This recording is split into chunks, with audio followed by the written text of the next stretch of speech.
আজ আমরা বাংলা ব্যঞ্জনবর্ণ শিখব। বাংলা ব্যঞ্জনবর্ণ মোট ৩৯টি। চলো এবার শুরু করি। ক, খ, গ, ঘ, ঙ, চ, ছ, বর্গীয় জ, ঝ, ঞ,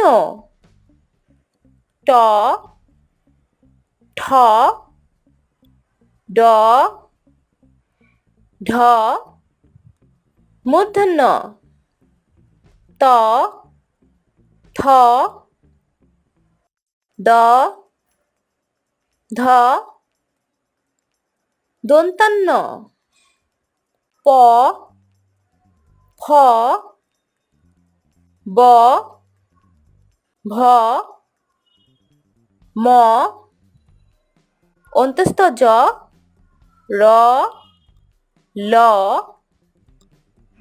তালে বর্ষ, মূর্ধন্য ষ, দন্তাস, হ, ডয় শূন্য র, ঢয় শূন্য র, অন্তস্থ, খণ্ডত্ব, অনুস্বর, বিসর্গ, চন্দ্রবিন্দু। আজকের মতো আমাদের পড়া এখানেই শেষ হচ্ছে।